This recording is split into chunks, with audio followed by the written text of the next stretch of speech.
Hello. Welcome to our next chapter, that is income from other sources. So we are already done with the head capital gains. Now second is our income from other sources. So what is income from other sources? It is basically a miscellaneous head, that is what all income does not go to any of our four heads will go to our fifth head, that is income from other sources. Now some items are taxable under EFOS. Some examples are such as interest on any securities, any dividend that you receive, rent on letting out of plant and machinery, rent on letting out of house you will get from IFHP, that is income from house property. But what if you rent your plant and machinery? Any royalty that you receive, any pension, any salary of an MP or MLA, this salary, because since they are not on a salary basis, there is no employer-employee relationship. Therefore, their salary of MP MLA, they are called public servants. Therefore, their income also comes under income from other sources and not salary. Then there is interest on any income tax refund, any director sitting fees. All of these are examples of your IFOS. Now, what one of our main concepts in IFOS, most important, is your taxation of gifts, that is 56 to 10. So taxation of gifts are any gift received by a person due to employee-employer relationship, that is if some person has received any gift because there is an employee-employer relationship, that is from the employer if he has received, even if it is received on the occasion of marriage, it will be taxable. So do not get confused about this is your first point. Second is any gift or benefit or perquisite arrive due to business or profession is your PGBP. For example, your client gifted you a Rolex watch or whatever he gifted you. Now this will not be your income from other sources, it will be considered as PGBP, because this you are getting, this is because of your business profession. Got it? And third, your most important, is your gift received under section 56 to 10. You have to remember this section 56 to 10. You have to remember 56 to 10, 56 to 10, 56 to 10. Okay, so there are basically three types of gifts that you can receive. You can either receive money, you can either receive movable property, or you can receive immovable property. So we will see how each of them individually is taxed. Okay, now money, if money you have received more than 50,000, remember it is more than, so if you have received up to 50,000, it is okay, it will not be taxable. That is, for example, if you receive 50,000 and 1 rupee, because of that one extra rupee, your entire 50,000 and 1 rupee will become taxable. So any money that you receive, it will be exempt up to 50,000 in a financial year. Okay, so up to 50,000 is exempt. Over and above, if you go 50,000, it will become taxable, and whole of the amount will be taxable. So money is easy, plain and simple part. There is no concept of without consideration or inadequate consideration. You have received any money as gift.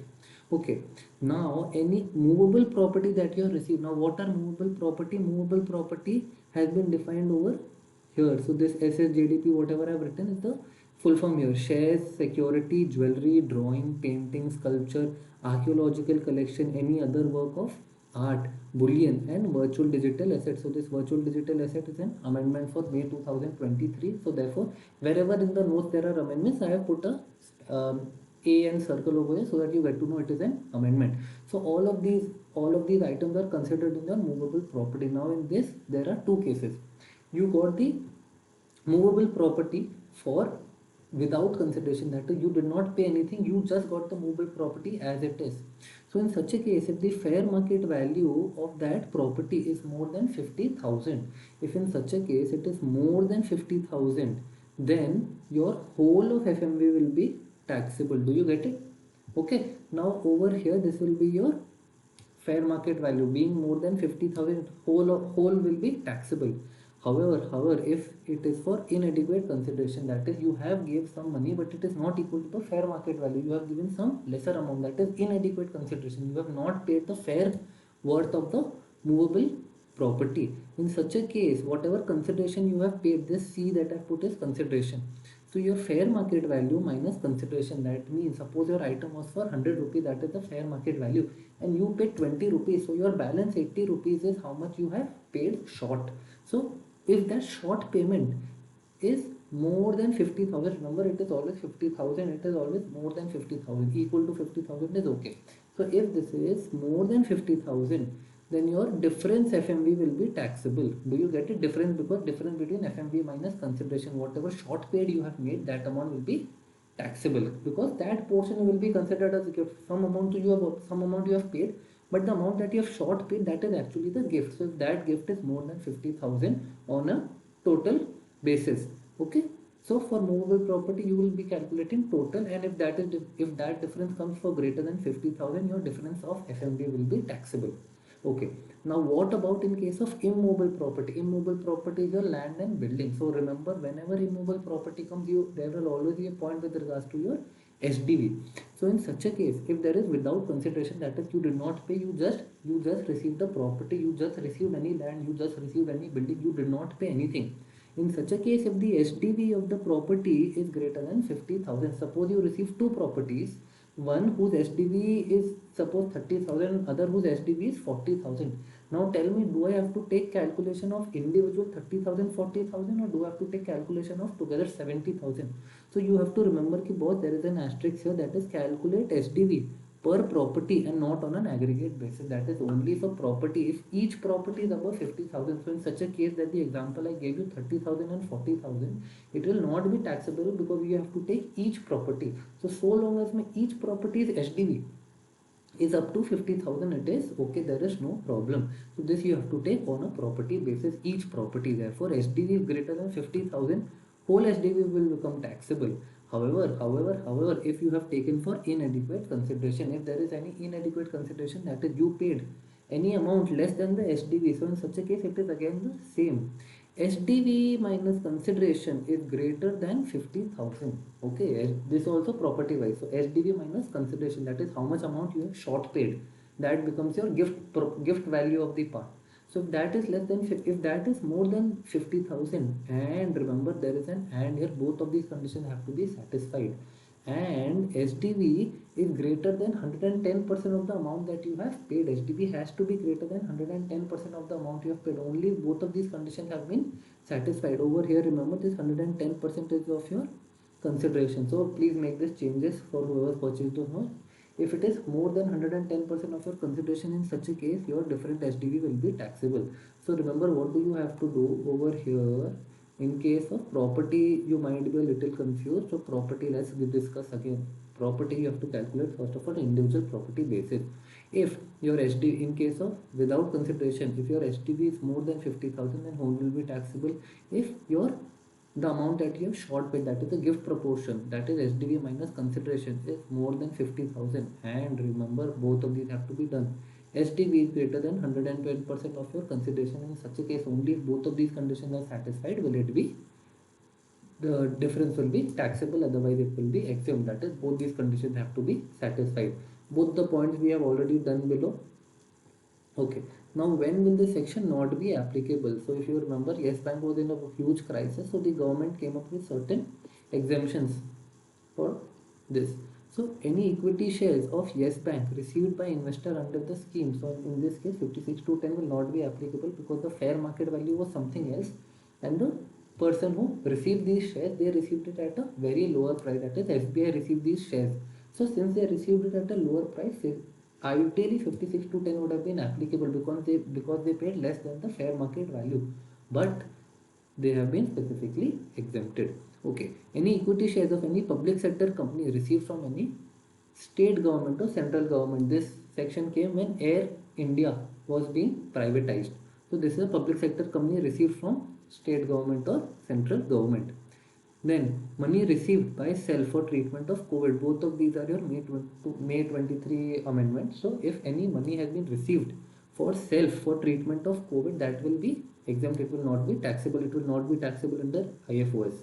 If any money has been received by family of the deceased, now what has to happen? There has to be a disease. Someone should have died. So that is, if it is for treatment, only if it is for your treatment will it be exempt.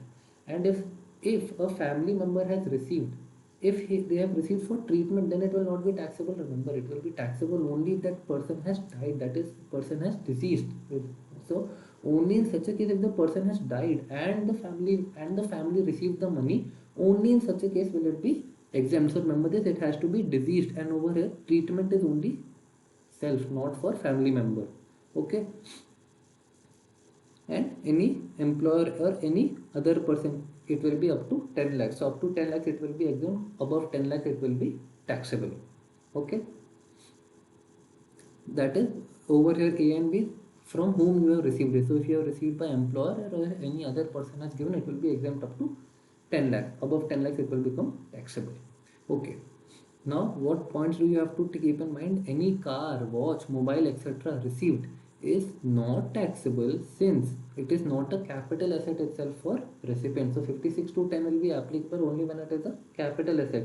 So all of these, as you remember, we had studied in the capital asset definition when we are doing capital gains. These car, watch, any personal movable property, these are not capital assets. The next is 56 to 10 applicable only if asset is received by recipient is capital asset for him. That is 56 to 10 will only be applicable only and only if the asset received by the recipient is a capital asset for him. For example, if a jeweler buys gold worth rupees 10 crore whose fair market value is 11 crore, he bought it as a lesser price. However, this 1 crore will not come under 56 to 10. It is not a gift. It will come under PGBP income because it is not a capital asset for him. It is stock in trade for him. However, a car received as a gift not taxable since it is not a capital asset. For example, if I gift you a car, if you get a rank and I gift you a car, in such a case, this car that you have received, it will not be taxable to you because boss, it is not a capital asset for you. Got it? All clear? Great. Okay. Now some gifts are not taxable. Now how do you learn this? That is Mr. Dulati.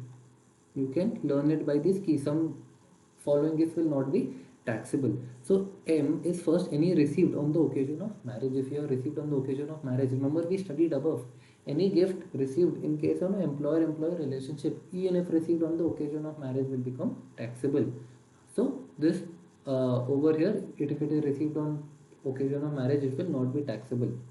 Next, if it is received from any relative, it will, all of these are exemptions, that is it will not be taxable. If it is received in contemplation of death from an hospital, from a university, from any local authority, trust or under will or inheritance, so this becomes your Mr. Dhulati. M becomes your marriage, R is relative, D is death, H is hospital, U is university, L and A is local authority, T is trust and I is will or inheritance. Clear? So in such cases it will not be taxable. Okay, over here we studied if it is from relative. So basically what is relative? What do you mean by relative? So good definition of relative has been given here. So a relative will include, so this is the SSC, this is you, your spouse, that is whoever you are married to, your parents, your spouse parents, your parents and your spouse parents. That means your parents, your dada dadi and your grandparents, basically your spouse, her parents, her grandparents, both ways, that is uh, lineal ascendant and spouse. Okay, now your kids, all of these are included in family. Now what is the little confusion? What do you have to remember? If you see, I have marked a plus sign over here in some cases. So over here there is a plus, over here there is a plus, over here there is a plus. Okay, only at three places there is a plus. This plus means it will also include brother, sister and their spouse. That is my brother, my sister, my brother's wife, my sister's husband. All of these will also be included. For whom? For me, my spouse and my parents. So basically my brother, my sister, my brother, my sister and their spouses, my parents and their brothers, sisters and their spouses, my wife, my wife's brothers, sisters and their spouses. All of these are all included in the definition of relative. Got it? Okay. And last part of our IFOS. So under IFOS, any closely held company, if it issues shares to resident shareholders at a premium, so it will be taxable to the company at issue price minus fair market value. That is, if any closely held company, that is basically if it is not a listed company, if it is a closely held company issues shares to resident shareholders at a premium, that is, for example, my share face value is 10, but I am issuing it at 40. Now I am issuing it at 30 rupees premium. So in such a case, it will be taxable to company at issue price minus fair market value. That is, whatever excess they are charging, it will be taxable to the company. It will not be applicable if consideration for share issue has been received from a venture. This has been your amendment for May 2023. Okay, compensation on termination of employment. So that is when you are ending a job, you are getting any compensation because your employment has been terminated, that is slashed down by the company. So if it is received from your employer, it will be taxable under salary. However, if it is any other case, it will be taxable under IFOS. Okay, so compensation on termination of employment. And our last part is your how deductions allowed against certain income. So against family pension, you will get one third or 15,000, whichever is lower, that is the amount of deduction that you will get. Any interest on compensation, if you remember compulsory acquisition of capital asset, we studied this in our capital asset chapter, when capital gains chapter, when we were doing. So you will get a 50% reduction if you remember. Okay, then next is your interest on security. So any reasonable commission or remuneration paid for realizing interest, you will get that as deduction. That means your interest, so whatever amount you have spent to earn this interest, any reasonable commission or any remuneration paid. So for example, you are paying some person to manage your investments, manage this. So his salary, if it is reasonable, you will be allowed as deduction. And last is your income from any UTI or your mutual funds. UTI is a unit trust of India. So interest expense up to 20% of such income will be allowed as deduction. That is only and only, first you calculate your income, then you calculate 20%. Now for example, if your income was 100 and your interest expense was say rupees 12 rupees, so the deduction that you will be allowed is 100 into 20%, that is 20, or 12, whichever is lower. So in this case you will receive a deduction of 12 rupees. Okay, and with this we are done with your EFOS chapter, and I will see you in the next one, that is PGBP.